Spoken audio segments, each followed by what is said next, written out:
నమస్తే. ఇన్నాళ్ళు నన్ను సపోర్ట్ చేస్తూ, ఎంకరేజ్ చేస్తూ మీ ప్రేమని నాకు అందిస్తున్న ప్రతి ఒక్కరికి కృతజ్ఞతలు. అలాగే ఈ వీడియో కూడా ఖచ్చితంగా మీకు ఉపయోగపడుతుంది. లైక్, షేర్ అండ్ సబ్స్క్రైబ్ చేసి మీ సపోర్ట్‌ని నాకు అందించండి. అలాగే ఈ వీడియో పట్ల మీకున్న అభిప్రాయాన్ని కామెంట్ సెక్షన్‌లో కామెంట్ చేసి తెలియజేయండి. ఇప్పుడు వీడియోని చూద్దాం. నమస్తే. Welcome to our channel. నేను పద్మిని. ముందుగా ప్రేక్షకులందరికీ శ్రీ క్రోధినామ సంవత్సర ఉగాది శుభాకాంక్షలు. ఉగాది అంటేనే ప్రథమంగా మనకు గుర్తొచ్చేటటువంటి అంశం పంచాంగ శ్రవణం. ఖచ్చితంగా పంచాంగ శ్రవణం చేస్తాము. అలాగే ఈ సంవత్సరం పాటు అంటే ఈ ఉగాది నుంచి వచ్చే ఉగాది వరకు కూడా గ్రహచారం ఎలా ఉంది, గ్రహాలు ఇచ్చేటటువంటి ఫలితాలు ద్వాదశ రాశుల వాళ్ళకి ఎలా ఉంది అనేది ఖచ్చితంగా తెలుసుకునేటటువంటి ప్రయత్నం చేస్తాము. ఒకవేళ ప్రతికూల ఫలితాలని ఇస్తున్నట్టయితే ఖచ్చితంగా తీసుకోవాల్సినటువంటి జాగ్రత్తలు తీసుకుంటూ దైవారాధనని ప్రత్యేకంగా చేసుకుని స్మార్ట్ వేలో వచ్చేటటువంటి కష్టాల నుంచి బయటపడే ప్రయత్నం ఖచ్చితంగా చేస్తాము. మరి ఈ రోజు కూడా మనకి క్రోధినామ సంవత్సర ఫలితాలని అందించడానికి మనతో పాటు ఇద్దరు ఆధ్యాత్మికవేత్తలు సిద్ధంగా ఉన్నారు. ఒకరు లలిత ఉపాసకులు, వాస్తు జ్యోతిష పండితులు బ్రహ్మశ్రీ నానాజీ పట్నాయక్ గారు, అలాగే సూర్య ఉపాసకులు విక్రమాదిత్య గారు. మరి వీరిద్దరూ కూడా ఒకరు ద్వాదశ రాశులకి కూడా గ్రహచారం ఎట్లాంటి రిజల్ట్స్ ఇస్తోంది అనేది తెలియజేయబోతున్నారు. అలాగే మనకున్నటువంటి వెజిటబుల్ థెరపీని ఆధారంగా చేసుకుని కూరగాయలతో ఎట్లా మనకు వచ్చేటటువంటి సమస్యల నుంచి అధిగమించవచ్చు అనేది విక్రమాదిత్య గారు తెలియజేస్తారు. మరి కార్యక్రమాన్ని మొదలు పెడదాం. ముందుగా ఇద్దరికి నమస్కారం అండి. ముందుగా మీ ఇద్దరికి క్రోధినామ సంవత్సర ఉగాది శుభాకాంక్షలు. మన ప్రేక్షకులందరికీ కూడా క్రోధినామ ఉగాది శుభాకాంక్షలు. అయితే ఈ సంవత్సరం క్రోధినామ సంవత్సరం అయినందుకు ఎటువంటి బ్యాడ్ ఎఫెక్ట్స్ కలగకుండా ఉండాలి, అందరికీ శుభం కలగాలని మనస్ఫూర్తి కోరుకుంటున్నాను. మీ విషెస్ కూడా సౌర కుటుంబ సభ్యులందరికీ కూడా క్రోధినామ సంవత్సర ఉగాది శుభాకాంక్షలు. అందరూ కూడా ఆయురారోగ్యాలతో అష్టైశ్వర్యాలతో సూర్యనారాయణమూర్తి పరిపూర్ణమైనటువంటి అనుగ్రహంతో హాయిగా ఆనందంగా జీవించాలని మనస్ఫూర్తిగా కోరుకుంటూ, అంటే ఇక్కడ క్రోధినామ సంవత్సరం అంటే తన కోపమే తన శత్రువు కాబట్టి అందరం కూడా దాన్ని అదుపులో ఉంచుకోగలిగితే ఈ సంవత్సరం అందరికీ శుభదాయకంగా అవుతుందని మనసా వాచా కర్మేణ ఆశిస్తున్నాను. Thank you so very much. Last time కూడా మీ ఇద్దరు కాంబినేషన్ లో చేయటం జరిగింది శోభకృత్ నామ సంవత్సరం. అయితే శోభకృత్ నామ సంవత్సరం మనందరికీ తెలిసిందే ఎంత శోభాయమానంగా సంవత్సరం మొత్తం వెళ్ళిందో. ఎందుకంటే రామచంద్ర ప్రభుకి అక్కడ ఆయన ఇంటికి ఆయన తిరిగి వచ్చేసినటువంటి సందర్భం ఉంది. శోభకృత్ నామ సంవత్సరం నిజంగానే అద్భుతమైనటువంటి నామ సంవత్సరం. అయితే ఈ పేరు చూస్తే ఒకంత వెన్నులో నుంచి ఒక వణుకు పుడుతోందా అని అనిపిస్తోంది. ఎందుకంటే ఈ క్రోధం ఉండకూడదనే కదా, క్రోధాన్ని ఖచ్చితంగా జయించాలి కదా. మరి ఇదేమన్నా ఈ సంవత్సరం ఆ నామానికి ఏమైనా సార్థకత ఏమైనా చేసుకుంటుందా sir? What is your opinion? ఖచ్చితంగా. ఎందుకంటే మనం జనవరిలో న్యూ ఇయర్ ఫలితాలు చెప్పేటప్పుడే ఫిబ్రవరి నుంచి ఇక్కడ మనం ప్లానటరీ పొజిషన్స్ కూడా వేసింది. అందుకే ఈ కుజుడు అంటే గొడవలకు కారకుడు, రవి అంటే అధికారానికి కారకుడు, వీళ్ళిద్దరికీ శత్రుగ్రహాలు అంటారు వీటిని. అంటే వీళ్ళిద్దరు నిజంగా శత్రువులను కాదు, different energies, fiery energy, cold energy. రెండు దగ్గర ఉంటే ఎలా ఉంటుంది? ఇప్పుడు చూడండి, మనం ఏదైనా పెనం మీద వాటర్ వేసాము, చిర్రమంటుంది. అలా ఈ డిఫరెంట్ ఎనర్జీస్ కలయిక వల్ల ప్రకృతిలోని లోకాల్లో అంటే భూమి మీద నివసించేటువంటి జంతువుల మీద కావచ్చు, లేకపోతే మనుషుల మీద కావచ్చు, అధికారుల మీద కావచ్చు, దాని ప్రభావం ఉంటుందనే భావనతోనే ఏమండి ఇక్కడికి ఇది ఫిబ్రవరిలో ఎంటర్ అవుతుంది. ఫిబ్రవరి, మార్చ్, ఏప్రిల్ ఈ కాంబినేషన్ మే వరకు ఉంటాయి ఈ కాంబినేషన్స్. కాబట్టి ఫిబ్రవరి నుంచి గొడవలు అని చెప్పుకున్నాం, చాలా గొడవలు జరుగుతున్నాయి. మీరు బయట చూసినట్లయితే యుద్ధ వైఖరి పెరుగుతుంది. ఎందుకంటే క్రోధినామ సంవత్సరానికి అధిపతి కుజుడు. ప్రధానంగా యుద్ధం చేయాలి అంటే ఒక విషయం ఏదైనా మనకి ఇప్పుడు ఒక విషయం జరిగినప్పుడు మాట్లాడుకోవచ్చు, గొడవ పెట్టుకోవచ్చు. కానీ క్రోధినామ సంవత్సరానికి ఉన్నటువంటి కుజుడు అధిపతి అయినందుకు గొడవకే ఫస్ట్ ప్రయారిటీ ఇస్తారు, ప్రయారిటీ ఇస్తారు. ఎగ్జాక్ట్లీ. మీరు గమనించినట్లయితే చూడండి, ఇక్కడ ఇప్పుడు అంటే శుక్రుడు మనం ఇక్కడ వేసాం, బట్ ఇక్కడ తిరుగుతాడు, సంవత్సరం మొత్తంలో మారిపోతుంటాడని మనం వేయలేదు. పర్టికులర్గా మనం కుజుడిని, రవిని ఎందుకు వేసామంటే ఈ కలయిక ఉందని. అందుకే ఫిబ్రవరి నుంచి ఇప్పుడు జల ప్రదేశాల్లో హైజాక్లు అవ్వడం కానీ, లేకపోతే మనకి చూడండి బుధుడు మొన్న ఇక్కడ నిలిచిపడ్డప్పుడు కూడా గమనించినట్లయితే స్కామ్, దాని ఏమంటారు, షేర్ రిలేటెడ్ సంబంధించిన స్కామ్స్ అవ్వడం కానీ, షేర్స్ కారకుడు బుధుడు కదా. అందుకని ఏంటంటే అధికారులు మనం అసలు ఊహించినటువంటి మార్పులు ఇంకా చాలా ఉన్నాయి. అసలు ఇలా జరుగుతుందా, ఇలా జరుగుతుందా, అమ్మో ఇట్లాంటివి మనం ఇట్లా కూడా యాక్షన్ తీసుకుంటుందా, గవర్నమెంట్ కావచ్చు, పోలీస్ కావచ్చు, మిలిటరీ కావచ్చు, ఇట్లాంటిది కూడా యాక్షన్ తీసుకుంటుందా అనేటువంటిది జరుగుతుంది. అయితే ఇది నార్మల్ పీపుల్ మీద ఎంతవరకు ఎఫెక్ట్ ఉంటుంది అంటే జీవుడు బయట ఉన్నాడు. Hmm. ఇది ఒక బెనిఫిట్ ఇక్కడ. Hmm. ఎప్పుడు కూడా కాలసర్ప యోగంలో గ్రహాలు సంచరించేటప్పుడు జరుగుతాయి. అయితే ఇందులో యాజ్ పర్ నాడీ ఆస్ట్రాలజీ పరంగా జీవుడు అంటారు గురువుని. బయట ఉన్నందుకు కొంచెం జనాలు దానిలో నుంచి బయటకు వస్తుంటారు. Okay. ఈ గురువు కూడా లోపల ఉన్నాడు అనుకోండి. మనకి last time 3.5 years back Covid వచ్చింది. అప్పుడు గురువు కూడా లోపల ఉండి ఇక్కడ సంచరిస్తున్నాడు. అప్పుడు ఇక్కడ నీచబడి ఉన్నాడు అప్పుడు గురువు. ఇప్పుడు ఎంత భయానకమైన భయం, ఎందుకంటే జీవుడు కూడా నీచబడిపోయాడు కదా. Right. అందుకని జనాల మీద ఎఫెక్ట్ చూపించింది. ఇప్పుడు ఏంటంటే దేశాల మీద, అధికారుల మీద, యుద్ధ సంబంధించిన వాటి మీద, దీని మీద ఎక్కువ ఎఫెక్ట్ ఉంటుంది. Right. జనాలు కొంచెం దాని నుంచి బయటపడతారు. Right. కాకపోతే ఇక్కడ నేను చెప్పేది ఏంటంటే ఈ కాంబినేషన్ ఉన్నప్పుడు సహజంగా ఎక్కడైనా ఇరుక్కొని ఏ బాంబు పేలుల్లో ఇట్లాంటివి ఇరుక్కోకుండా ఉండాలంటే అమ్మవారిని తలుచుకోవడము, లేకపోతే సూర్యుల్లోనే అమ్మవారిని చూసుకుంటూ చేయడము, చండీ పారాయణం చేయడము, ఏదైనా ఒక శక్తి దేవత ఆలయాలు, ఆంజనేయ స్వామి టెంపుల్కి వెళ్ళడం, లేకపోతే సుబ్రహ్మణ్యేశ్వర స్వామి ఆలయానికి వెళ్ళడం చేయడం ద్వారా ఈ యొక్క పరిస్థితి నుంచి బయటపడతారు. తప్పకుండా సరే. ఇది అయితే కామన్ పీపుల్ కి ఎట్లాంటి రిజల్ట్స్ ఇస్తుంది అనేది మన మెయిన్ మోటో కూడా ఈ ప్రోగ్రామ్ చేయడానికి. ఎగ్జాక్ట్లీ. సో ఒక్కొక్క రాశి వైజ్ గా కూడా ఒకసారి మాట్లాడుకుందాం. అంతకన్నా ముందు క్రోధినామ సంవత్సరం మరి పేరు భయానకంగా ఉంది, అది డెఫినెట్ గా సార్థకం చేసుకుంటుంది అని అంటున్నారు. కాబట్టి వాట్ ఈస్ యువర్ ఒపీనియన్? ఆయన చెప్పినట్టు కుజుడు యొక్క ప్రభావం అధికంగా ఉంటుంది కాబట్టి కుజుడు అగ్ని నక్షత్రంగా తీసుకుని మేషాన్ని అగ్ని రాశిగా తీసుకున్నప్పుడు వృచ్చికం కూడా అంతే కదా సార్. ఆ వృచ్చికం కూడా వృచ్చిక మేషాలకు అగ్ని జల రెండు కలయి కాంబినేషన్. ఇది ప్రధానంగా అంటే మనలో ఉండేటువంటి అగ్నితత్వాన్ని పెంచుతూ ఉంటుంది. దాన్ని శాంతింపజేసుకోవడానికి కుజుడికి ప్రధానంగా ఉన్నటువంటి కూరగాయలు మనం ప్రధానంగా తీసుకునేది బూడిద గుమ్మడికాయ గురించి మాట్లాడుతూ ఉంటాం. అంటే కడుపు మంట, కడుపులో మంట, ఇవి రెండు కూడా అగ్రెసివ్ అయ్యే అవకాశం ఉంటుంది. అంటే తన కోపమే తన శత్రువు అంటారు. క్రోధినామ సంవత్సరంలో విపరీతమైనటువంటి కోపతాపాలకి అవకాశం ఎక్కువగా ఉంటుంది కుజుడు ప్రధానంగా తీసుకోవడం. ఇప్పుడు మనం ఈ ఎపిసోడ్ మంగళవారం చేస్తున్నాం, మనకి క్రోధినామ సంవత్సరం కూడా మంగళవారం వస్తుంది. కుజుడు ఆధిపత్యం తీసుకోవడానికి ఇది కారణం అవుతుంది. అంటే సిమ్టమ్స్ నేచర్ మనకి చెప్తుంది, కొంచెం జాగ్రత్తగా ఉండండి. అంటే ఇప్పుడు మనం ఆ అగ్నిని తట్టుకోవాలంటే వరుణ దేవుడిని ఆశ్రయించాలి, అంటే చల్లదనాన్ని మనకి తీసుకోవాలి. అందులో గుమ్మడికాయ, బూడిద గుమ్మడికాయకు ఉన్నటువంటి తత్వం అగ్నితత్వం అయినా అది ఉష్ణైన శీతలం అంటారు. వేడితో సమింపై ఆవిరై వర్షంగా కురుస్తుంది. అందుకని ఇక్కడ మనం బూడిద గుమ్మడికాయని, బీరకాయ అంటే మనకి డయాబెటీస్ వ్యాధి పెరిగే అవకాశం ఎక్కువ ఉంది.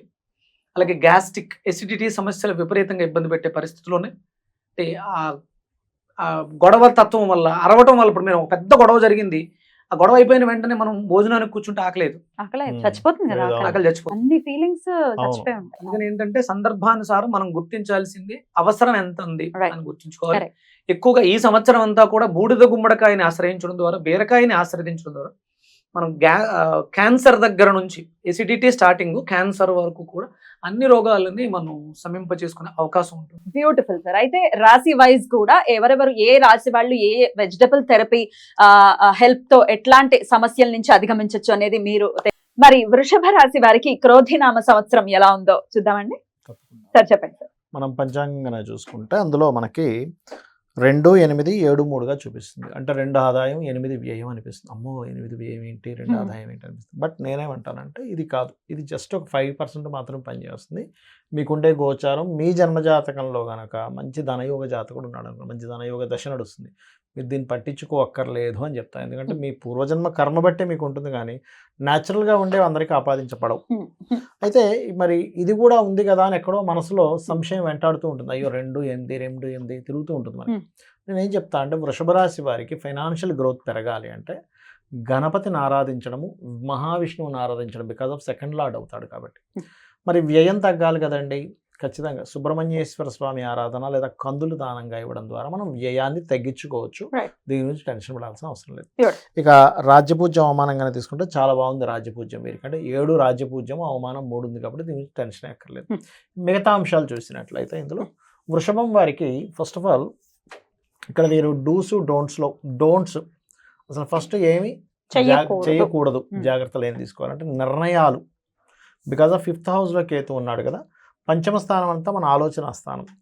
నిర్ణయం తీసుకునేటప్పుడు జాగ్రత్తగా నిర్ణయం తీసుకోవాలి. కొత్తగా ఎవరినైనా ఫ్రెండ్షిప్ చేసేటప్పుడు జాగ్రత్తగా ఉండాలి. 5th house is friendship. పంచమ స్థానంలో షేర్ మార్కెట్ ఉంటుంది. సో షేర్ మార్కెటింగ్ చేసేటప్పుడు చాలా జాగ్రత్తగా ఉండాలి. తొందరపడి ఏదో ఫ్రెండ్ చెప్పాడు, వాడు ఇది కొన్నాడు, ఇన్ని డబ్బులు వచ్చేసి నేను తీసుకెళ్ళదు కొంట, ఇట్లాంటివి చేయకూడదు. వృషభం వారు పర్టికులర్గా షేర్ మార్కెటింగ్ దాంట్లో ఉండేటువంటి వారు. ఇక మరొక్క విషయం ఏంటంటే, ఇక్కడ నుంచి దశమంలో శని ఉన్నాడు. శని ఉన్నప్పుడు సర్వసాధారణంగా ఏంటంటే అందరూ ఏమనుకుంటారు, దశమంలో శని ఉంటే ఉద్యోగం ఇవ్వడం అనుకుంటాడు. కాదు, ఉద్యోగం ఇస్తాడు ఆయన. అంటే కొత్తగా ఉద్యోగం కోసం ప్రయత్నం చేసే వారికి ఖచ్చితంగా ఇస్తాడు, ఎందుకంటే శ్రమకారకుడు కదా. కాకపోతే మరి నార్మల్గా ఇప్పుడు చేస్తున్న వాళ్ళ పరిస్థితి ఏమిటండి అంటే, కొంచెం వర్క్ స్ట్రెస్ ఎక్కువగా ఉంటుంది, వర్క్ ఎక్కువగా పెరుగుతుంది. అయితే శని వృషభ రాశి వారికి యోగించేటటువంటి పరిస్థితి ఉంటుంది కదా. ఇక్కడ చాలా ఇవి ఉన్నాయి, చెప్తాను చూడండి. లగ్నానికి శుభులు పాపలు ఇస్ డిఫరెంట్. ఒక్కొక్కసారి అదే శుభుడు పాప ఫలితాలు ఇస్తాడు, అదే పాప శుభ ఫలితాలు కూడా ఇస్తాడు ఇంకొంచెం లోతుగా వెళ్తే, బికాస్ ఆఫ్ అతనున్న కండిషన్ బట్టి. పిఏసి అంటారు, అంటే ప్లేస్మెంట్, ఆస్పెక్ట్ అండ్ కంజంక్షన్. మనం గుడ్డిగా ఈ లగ్నానికి శుభుడు కాబట్టి ఏలినాడు శని పని చేయదు, ఈ లగ్నానికి శుభుడు కాబట్టి శని దశ బాగుంటుంది, ఇవి కాదు. నేను మీకు చాలా జాతకాలు చూపిస్తాను. మకర, కుంభ, సహజంగా ఏమంటారు, వృషభ లగ్నము, మిథున లగ్నము, కన్యా లగ్నము, తులా లగ్నము, మకర, కుంభ లగ్నాలకి శని శుభుడు కాబట్టి ఆ దశ వచ్చిన, ఆ ఏలినాడు శని వచ్చిన ఏం కాదు అనుకుంటారు. అది తప్పు కాన్సెప్ట్. ఒకటేంటంటే ఏమీ కాదంటే ఇక్కడ అర్థం చేసుకోవాల్సింది ఏమిటంటే, వీళ్ళకి ఈ లగ్నాల వాళ్ళకి శనిచ్చే ఫలితాలని బ్యాడ్గా అనుభవించరు. సరే ఏదో కర్మ అయింది, సరే అనుభవిద్దాం, ఏమైపోయింది ఇప్పుడు అనే ఆ పాయింట్ యాక్సెప్టెన్సీగా అనుభవిస్తారు. ఈ లగ్నాల వారు యాక్సెప్టెన్సీగా అనుభవించలేరు. ఇది తేడా. ఏమిటి డిఫరెన్స్ అంటే ఇది. యాక్సెప్ట్ చేస్తే ఎవ్రీథింగ్ ఇస్ హ్యాపీ. యాక్సెప్ట్ చేయనప్పుడే కదా గొడవ అంతా. Right sir. అట్లాగే మరి ఇక్కడ ఉద్యోగం మాత్రం ఏమిటి, ఉద్యోగం మాత్రం వస్తుంది ఖచ్చితంగా, నో నీడ్ టు వరీ. ఉద్యోగం రాదు అనేటువంటి భయపడాల్సిన పని లేదు. కాకపోతే ఉద్యోగంలో శ్రమ ఎక్కువగా ఉంటుంది అనేది ఒకసారి అర్థం చేసుకోవాలి కొంత. ఇక బాగా కలిసి వచ్చేవేంటి, ఈ సంవత్సరం మే నుంచి కంప్లీట్గా ఒక 1 year వరకు వీళ్ళకి వివాహ యోగం బాగుంది. అంటే ఎప్పటి నుంచో నాకు వివాహం అవ్వట్లేదండి, ఏమిటి డోంట్ వరీ. అలాగే గురువు ఎప్పుడైతే మే నుంచి ఇక్కడ మారుతాడో, మే నుంచి మిడిల్ ఆఫ్ ది సెప్టెంబర్ వరకు కొంచెం గతంలో తీసుకున్న నిర్ణయాలు తీసుకున్నాం కదా, అవి డిస్టర్బెన్స్ అవుతున్నావు, కొంచెం కంట్రోల్ చేస్తాడు ఇక్కడికి వచ్చినప్పుడు. అదొక్కటి మనం చూసుకోవచ్చు. ఆన్లైన్ బిజినెసెస్ చేస్తారు చూసారా, చాలామంది అంటుంటారు, ఏమండి నేను అడ్వర్టైజ్మెంట్ చేసుకోవచ్చా చేసుకోకూడదా ఆన్లైన్లో, ఇప్పుడు నేను యాడ్ ఫీల్డ్లో దిగితే బాగుంటుందా లేదా, ఖచ్చితంగా బాగుంటుంది, because of 11th house Rahu కాబట్టి. సో ఇవి ఇక్కడ మీకు ఈ విషయాల్లో బాగుంది. ఇక ఫైనాన్షియల్గా ఇంకా బాగుండాలంటే ఇందాక నేను చెప్పినట్టుగా గణపతి ఆరాధన చేసుకోవాలి. వీళ్ళు అగ్రిమెంట్స్ ఏదైనా చేసుకోవాలంటే మే లోపల అగ్రిమెంట్స్ చేసుకోవడం చాలా మంచిది. అదేవిధంగా ఈ సంవత్సరం వీరికి అంటే మేకి ముందే గురువు ఇక్కడ ఉన్న లోపలే గృహప్రవేశం అనేది జరుగుతుంది. బికాజ్ ఆఫ్ లగ్నం నుంచి 4000 గురువు చూస్తున్నాడు కాబట్టి, జూపిటర్ ఆస్పెక్ట్ ఉంది కాబట్టి అదొకటి. అండ్ అట్లాగే గురువు ఇక్కడ ఉన్న కాలమే మీకు లోన్స్ కూడా లభిస్తాయి సహజంగా ఈ లగ్నం వారికి, ఈ రాశి వారికి, ఎందుకంటే 6000 చూస్తున్నాడు కాబట్టి no need to worry. And అట్లాగే పూర్వీకుల ఆస్తులు ఏమైనా ఉన్నా కూడా వీళ్ళకి కొంతవరకు వచ్చే ఛాన్సెస్ బలంగానే ఉంది అనేటువంటి చూపిస్తుంది ప్లాంటరీ ఆస్పెక్ట్స్లో చూసుకుంటే కనుక. కాకపోతే వీళ్ళు ఏదైనా అంటే ఈ కాంబినేషన్స్ ఉన్నప్పుడు కొంచెం పిల్లలు పెద్ద అవుతారు చూసారా, ఈ సంవత్సరం కొంచెం చదువు కోసమనో ఉద్యోగం కోసమనో కొంచెం దూరంగా పంపిస్తారు. బికాస్ ఆఫ్ సెపరేటివ్ ప్లానెట్ వచ్చి 5th house కూర్చుంది. ఇదంతా జనరల్గా ఈ కాంబినేషన్స్. బట్ నేను ఏమంటానంటే ఒకటే, గోచార ఫలితాలు చూసి కంగారు పడగడం కాదు, మనము పూర్వజన్మలో చేసిన కర్మల వల్లే ఈ జన్మలో మన ప్లాంటరీ పొజిషన్స్ ఏర్పడతాయి, దాన్ని బట్టే మనం అనుభవిస్తామని తెలుసుకొని ఈ జన్మలో మనం బాగుండాలి. ఈ క్రోధినామ సంవత్సరం కాబట్టి ఎక్కువగా కోపాలకి వాటికి పోకుండా ప్రశాంతంగా ఉండాలి. తప్పకుండా. అలాగే ఆరోగ్యం ఎలా ఉంటుంది సార్ వీరికి? వీరికి ఆరోగ్య విషయంలో పెద్ద ఇబ్బంది ఉండదు. మళ్ళీ వక్రగతిలోకి గురువు వెళ్తున్నారు కాబట్టి సెప్టెంబర్ నుంచి ఎలా ఉంటుంది సార్? మళ్ళీ ఆయన అక్కడ మీకు September, middle of the September నుంచి ఫిబ్రవరి వరకు ఏదైనా లోన్స్ ట్రై చేస్తే వస్తుంది. కాంపిటేటివ్ ఎగ్జామ్స్ కి బాగుంటుంది, ఏది ఇక్కడ ఉన్నప్పుడు, ఇక్కడ గురువు ఇక్కడ ఉన్నప్పుడు దానికి బాగుంటుంది. అండ్ పిహెచ్డీస్ చేయడానికి చాలా బాగుంటుంది అని చెప్పుకోవచ్చు మనం. ఓవరాల్ గా ఎలా ఉంది అనుకోవచ్చు సార్ క్రోధినామ సంవత్సరం? ఓవరాల్ గా అంటే ఒకటి, ఇక్కడ మీకు ధనము ఇక్కడ ఉండే శని ధనయోగాన్ని కూడా ఇస్తాడండి యాక్చువల్గా, ఎందుకంటే పని ఇస్తే ధనం వస్తుంది ఆటోమేటిక్గా వర్క్ ఇచ్చినప్పుడు. సో అందరికీ కావాల్సింది మనీ కాబట్టి ఫైనాన్షియల్గా బాగానే ఉంది. దీన్ని పట్టుకొని 28 అని టెన్షన్ పడాల్సిన అవసరం లేదంటాను నేను, ఎందుకంటే గ్యారంటీగా చెప్తాను ఈ విషయాన్ని. అండ్ అట్లాగే సహకరించే వాళ్ళ కాంబినేషన్ కూడా బాగుంది. ఇది సహకార స్థానం యాక్చువల్గా 3rd house. సో దీనికి ఎక్కడా కూడా ఇబ్బందులు ఏం లేవు, కాకపోతే కొంచెం స్లోగా వస్తాయి సహకారాలు. బికాస్ ఆఫ్ ఇక్కడ నుంచి ఎప్పుడైతే రాహు 9th లో ఉంటాడో, సో Hmm. ఫ్రమ్ దిస్ భావ రాహు 9th లో ఉండడం, గురువు 10th లో ఉండడం, ఈ సహకార స్థానాన్ని ఎవరైనా ఏదైనా ఒకటి అడిగితే వెంటనే హెల్ప్ చేయడం కానీ ఇట్లాంటివన్నీ కూడా ఇస్తున్నాడు వృషభం వారికి. Hmm. So no need to worry అని చెప్పుకోవచ్చు మనం. బ్యూటిఫుల్. సార్ చెప్పండి. అదే అంటే మనం సింగిల్గా ఎపిసోడ్ చేసుకున్నప్పుడు మీరు వృషభ రాశి గురించి అడిగితే నేను వంకాయల గురించి, కిడ్నీలకు సంబంధించిన సమస్యల గురించి మాట్లాడతాను. చెప్పారు. ఇప్పుడు ఇక్కడ 2-8 ఆదాయం 2 వ్యయం 8 చెప్తున్నాను. సహజంగా ఇది గోచారం ప్రకారం సార్ Yeah. చెప్పింది. Hmm. ఇక పర్సనల్ జాతకం ప్రకారం తీసుకుంటే మనం లగ్నాన్ని ప్రామాణికంగా తీసుకుంటాం, వేరే వేరే రాసులు తీసుకుంటాం. ఇప్పుడు ఈయన చెప్పిన దాన్ని బట్టి ధనస్థానం మిథునం అయింది. అంతేనండి. మిథున స్థానం అయింది అంటే నర్వస్నెస్, అంటే తొందరపడి నిర్ణయాలు తీసుకోవడం, షేర్ మార్కెట్లో ఇన్వెస్ట్ చేయడం, Hmm. ఇలాంటి వాటిలో మనం లబ్ధి పొందాలి, నష్టం పోకుండా ఉండాలి అంటే ఈ వృషభ రాశి వాళ్ళు గోరుచిక్కులను ఆశ్రయించడం ద్వారా, అలాగే శనికి సంబంధించి దశమస్థానం భాగ్యస్థానం కూడా అయింది. Hmm. అందుకని గోరుచిక్కుళ్ళు నిమ్మకాయ కాంబినేషన్ లో తీసుకుంటే Hmm. ధనానికి సంబంధించినటువంటి విషయాల్లో మెలకుగా ఉండడానికి అవకాశం ఏర్పడుతుంది. జాగ్రత్తగా ఉంటే అధిక ఖర్చులు అవ్వవు. అంటే మనం Correct. చేస్తున్న ఇన్వెస్ట్మెంట్స్ ఇది Correct. ఖర్చుగా వెళ్ళిపోతుంది, Correct. 2 ఖర్చు అవుతుంది, అవును. 2 సంపాదన అవుతుంది, దాన్ని మనం ఖర్చు పెట్టేస్తాం. 8 ఖర్చు చూపిస్తున్నారు మీరు, 12 Hmm. ఖర్చు. 12 ఖర్చు, 8. ఆ, రెండు ఎనిమిది. ఆ, ఎనిమిది. ఇందులో 2 Hmm. అంతే అంతే 2, 8. అంటే మన ద్వితీయ స్థానాన్ని నేను తీసుకోవడం జరిగింది. అవును. అంటే వాక్కు స్థానము, ధనస్థానము కాబట్టి అవును. ఇవి తీసుకోవడం ద్వారా ఇప్పుడు మీరు ఏదైతే ఖర్చు అధికంగా పెడుతున్నారో అది మల్టిపుల్, అంటే ఖర్చు అలాగో తప్పదు, Hmm. అది మనకు సక్రమంగా చేస్తే రిటర్న్స్ బాగుంటాయి. Right. అందుకని గోరుచిక్కుళ్ళని అంటే మీకు వాక్కు స్థానం అవుతుంది సహజంగా. Hmm. వృషభ రాశికి, వృషభ లగ్నానికి మన మాట బాగుంటే, మన ఇన్వెస్ట్మెంట్స్ Definitely. ధనం బాగుంటే మనకి రిటర్న్స్ బాగుంటాయి. Hmm. Give respect and take Take respect respect. అన్నట్టు Yeah. ద్వితీయ స్థానం వాక్కు స్థానం అయింది కాబట్టి Hmm. వృషభ రాశి వాళ్ళు మనం తీసుకోవలసినటువంటి వెజిటేబుల్స్ లో Hmm. అది ప్రధానంగా నరాలకు సంబంధించి గోరుచిక్కళ్ళు, అలాగే భాగ్యస్థానం, పూర్వపుణ్యస్థానం కూడా అంటున్నారు కాబట్టి నిమ్మకాయ కాంబినేషన్ లో Hmm. జ్యూస్ తీసుకోవాలి. అలాగే సహజంగా వచ్చే సమస్యలో Hmm. ఇప్పుడు అందరినీ బాధిస్తున్నటువంటి సమస్య కిడ్నీల సమస్య, వాటర్ రిలేటెడ్ ప్రాబ్లం. మనకంటే మంచినీళ్ళు లేవు, మనం ఫిల్టర్ వాటర్ కొనుక్కుంది తాగుతున్నాం, అవి మంచివి కాదు, నీళ్ళు అంతే. మనకు మంచినీళ్ళ ఇబ్బంది, కిడ్నీల మీద ప్రెజర్ ఉంటుంది కాబట్టి వంకాయని, అంటే కిడ్నీలు ఏవైనా ఇబ్బంది పడి ఉంటే వాళ్ళు వంకాయ, మునక్కాడ, మీకు ఇక్కడ షష్టమ స్థానం కదండి, రోగస్థానం, శుక్రుడు. అవును. శుక్రుడు, శుక్రుడు. 1/6. రెండిట్లకి ఆధిపత్యం. Hmm. అంటే ఊపిరితిత్తులకి కిడ్నీలకి సంబంధం ఉంది కాబట్టి ఆ సమస్యలతో, రెస్పిరేటరీ తో బాధపడుతున్న వాళ్ళు, లేకపోతే కిడ్నీలతో బాధపడుతున్న వాళ్ళు 2 కలిపి తీసుకోవడం వల్ల 2 సమస్యలు ఒకేసారి పోతాయి. బ్యూటిఫుల్. ఎలా వాడమంటారు? గోరుచిక్కుళ్ళు నిమ్మకాయ. గోరుచిక్కుళ్ళు 10, Hmm. ఒక నిమ్మకాయ, Hmm. ఒక 3 తమలపాకులు, Hmm. కొన్ని వాటర్ వేసి మెత్తగా జ్యూస్ చేసి, తొక్కతో సహా నిమ్మకాయ తొక్కతో వేసేయాలి. సహా Hmm. జ్యూస్ చేసి వడకట్టుకుని, మిరియాల పొడి, ఉప్పు టేస్ట్ కోసం, Hmm. అలాగే మజ్జిగతో తాగొచ్చా అది? మజ్జిగ కూడా వేసుకోవచ్చు. Hmm. అది డేలో అయితే, నైట్ లో అయితే మంచినీళ్ళతోటి. Hmm. దాంతో పాటు వంకాయ, మునక్కాడ జ్యూస్, Ah. ఒక 200 గ్రాముల వంకాయలు, ఒక జానెడు మునక్కాడ, Hmm. ఒక 3 తమలపాకులు. Hmm. దీంట్లో కూడా కొంచెం నీళ్లు కానీ, మంచి నీళ్లు కానీ, Hmm. మజ్జిగ కానీ, Hmm. ఒకవేళ అవకాశం ఉంటే షుగర్ అవి లేవు అనుకుంటే చెరుకు రసంతో కానీ జ్యూస్ చేసుకుని తాగడం వల్ల Hmm. ఈ జాతకంలో వీళ్ళకి వచ్చేటువంటి ఇబ్బందులు ఏవైతే ఉన్నాయో Hmm. అవన్నీ కూడా తగ్గే అవకాశం. ఆరాధన విషయంలో ఎలా సూర్య ఆరాధన ప్రత్యేకించి వృషభ రాశి వాళ్ళు ఎలా చేయమంటారు? ఇప్పుడు సూర్యారాధనతో పాటు ఇక్కడ శుక్రుడికి సంబంధించి, ఇది మెటబాలిజానికి సంబంధించినటువంటి రాశి. Hmm.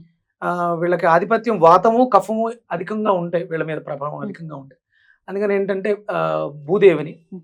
శుక్రుడు, శుక్రకారకతలు లక్ష్మీదేవి, శుక్రుడికి సంబంధించిన ఆరాధన చేస్తూ సూర్య ఆరాధన విశేషంగా పెట్టుకుని రెగ్యులర్ గా చేసుకుంటూ ఉంటే ఆర్థికంగాను, ఆరోగ్యపరంగాను అనే రకంగాను బాగుంటుంది. ఎందుకంటే ఈయనకి చతుర్థాధిపతి రవి అవుతున్నారు. Hmm. ఇక్కడ తల్లికి సంబంధించి డొమెస్టిక్ లైఫ్స్ బాగుంటాయి రవిని ఆరాధించడం ద్వారా. Hmm. కేవలం రవి ఆ పంచమానికి అధిపతి, ప్రేమకారకుడు అనుకోవడం సహజ జోడియాక్ సైన్లో ఆయన పంచమానికి ఆధిపత్యాన్ని వహిస్తారు. ఇక్కడ వృషభ రాశికి చతుర్థం, డొమెస్టిక్ లైఫ్ కూడా కారకుడు అవుతున్నాడు కాబట్టి మనం ప్రతినిత్యము మనం ఏ దేవీ దేవతను ఆరాధించినా ఆయన సూర్యమండలంలోనే ఉన్నారని గ్రహించగలిగితే చాలా యోగ్యంగా ఉంటుంది భారతదేశం. రైట్, అద్భుతం. చాలా బ్యూటిఫుల్ గా ఎక్స్ప్లెయిన్ చేశారు. డెఫినెట్ గా వృషభ రాశి వారికి క్రోధినామ సంవత్సరం చాలా ప్రశాంతవంతంగా వెళ్ళాలని మనస్ఫూర్తిగా కోరుకుంటూ ఇక నెక్స్ట్ ఎపిసోడ్ లో మిథున రాశి గురించి మాట్లాడుకుందాం. నమస్కారం అండి. సూర్య